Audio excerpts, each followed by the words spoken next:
Махсус хәрби операция яугирләре һәм ветерандары өчен Башкортстан геройлары кадрдары программаһы старт алды. Һаумыгыз. Эфирда интервью программаһы студияла Гөлсемә Эштанова. Студиябызның кунагы Башкортстан Республикаһы Дәүләт Йылышы Корылтай рәисе урынбасары Салават Хөсәйнов. Һаумыгыз, Салават Сахевич. Башкортстанның үзенең кадрдары программаһы булдырылуы, ул һеҙҙең өсөн ниндәй яңылык булды? Бик мөһим мәсьәлә. Республика башлыгы Ради Фарит улы Хабиров карар кабул итеп, бүген Башкортстан геройлары кадр программасына битендә кул куеп эшкә башкарырга кушты. Минең каравымча, ул төптән уйланган эш беренче көннән үк республикабыз битендә бүтән халкы безнең егетләребезгә хәрби специаль операциядә катнашкан егетләребезгә ярдәм итү өстендә эшләдек бит инде. Эшлибез бүгенге көндә дә. Шуңарга таянып, шушы программаны башкарып чыгып, безнең сугышка хәтледә, сугышта булганда үзләренең тәҗрибәләрен безнең егетләребез кайтып, безнең уже тыныч тормышыбызда үзләре шөгыльләнеп, кайсы юнәлештә эшләрен башкарачаклар, шунда да уңышлы булырга дип уйлыйбыз бит инде. Аларга туплаган тәҗрибәләрен өйрәнергә дә, икенче усуллар кулланырга да аларга бит инде кешеләр биреләчәк, алар уку итәчәкләр бит инде. Шулай ук бит инде имтиханнарда бирәчәкләр, аларга әзер булырга тиеш. Буна карарбыз инде, күпме егетләребез килерләр, теләк белдерделәр, күпме катнашырлар, нинди уңышлы булырлар. Ә без барыбыз аларга ярдәм итәргә тиешле булабыз инде. Ни өчен бу программа башланып китә? Ради Хабиров үзенең сыгышында берни тикләмә әйтә биргән. Шулай да яугирларның һәм ветераннарның нинди характер халаттарына, нимәгә күбрәк игътибар бирелә һәм акцент яһала? Безнең ата-бабаларыбыздан, әти-әниләребездән килгән бит инде. Безнең тарихыбызга карасак та, һәрбер сугышта ул Россия империясы булганмы, ул Советлар Союзы вакытында булганмы, Россия Федерациясы вакытында булганмы, һәрбер берлештә безнең егетләребез барыбыз да иң беренче сызыкта булып катнаштылар бит инде. Катнашалар да, электән дә шулай булган, бүгенге көндә дә шулай бара. Шуңа таянып та, аннан соң нинди генә эшләр башкармасак та бүген безнең менә шушы тыныч үзебезнең тормышыбызда иң беренче мәсьәлә итеп куелган бит инде безнең егетләребезгә ярдәм итәргә, аларның гаиләләренә ярдәм итәргә, аларның нинди мохтаҗлыклары бар, аларны күрә белергә, аларга вакытында игътибар итәргә. Менә шуңардан чыккан программа инде ул. Аның әзерләнеп килгән төбе электәнрәк, менә бүгенге көндә инде хәрби специаль операциядән кайткан егетләргә, яугирләребезгә үзләрен тагын табып, безгә дә ярдәм итеп, безнең җәмгыятебезгә дә ярдәм итеп, үзләренең уңышлы киләчәкләрен башкарырга ярдәм итә торган программа. Шулай да бу программа бит идарасылар, җитәкчеләр әзерли. Димәк, ниндидер талаптар да бар уларга. Буны һәзерге егетләр менән гуманитар ярдәм алып барганда һәрвакыт аралашып, белешеп торагыз улар менән.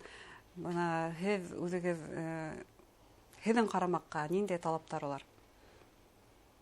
Бүген әйтергә кирәк, егетләр нык үзгәрделәр.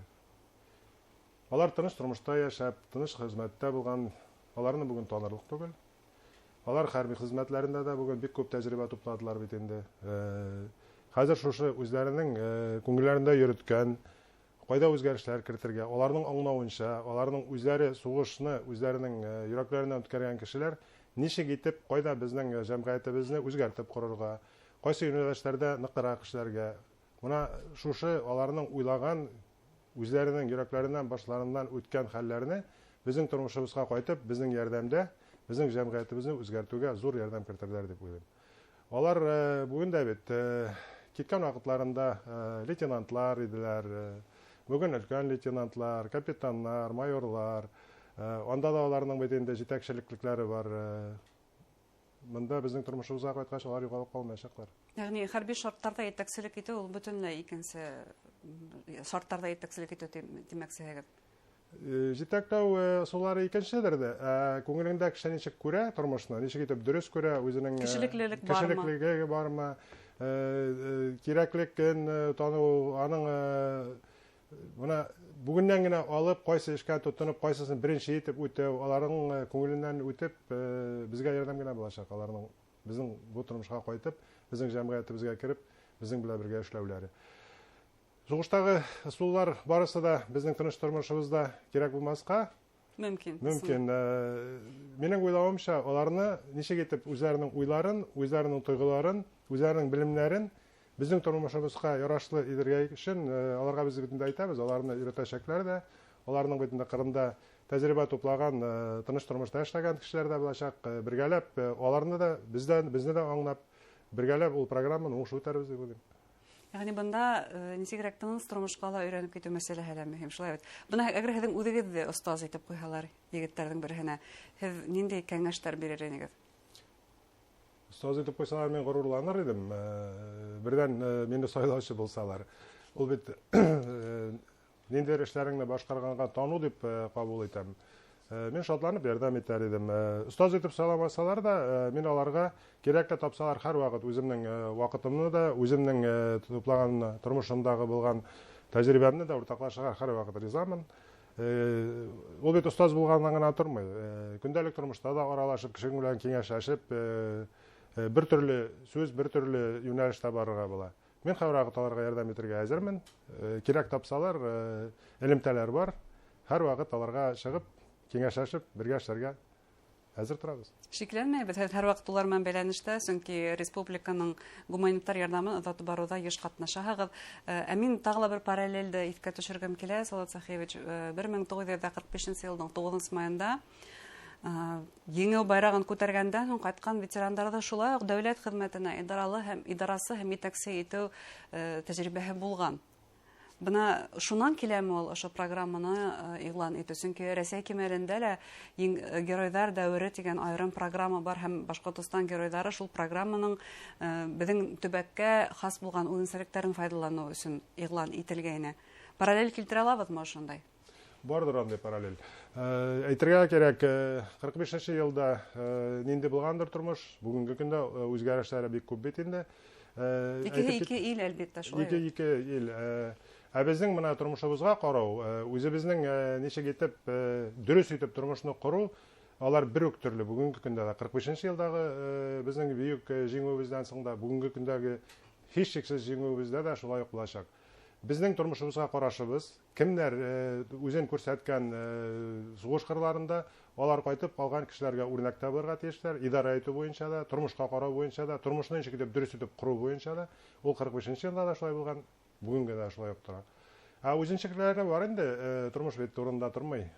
Әйтергә кирәк, безнең ата-бабаларыбыз, әти-әниләребез, ул яшьтәге безнең кешеләребез барысы да бит инде илне күтәреп, бик күп балалы гаиләләр үстереп, безнең өчен бүгенге көндә бөтен нәрсә булган, нәрсәгә без таянып эшлибез, аларның куллары белән корылган бит. Безгә дә безнең сугыштан кайткан егетләребез белән бергә дәррәү матур итеп эшләп, үзебезнең илне тагы да ныклап итәргә тырышабыз.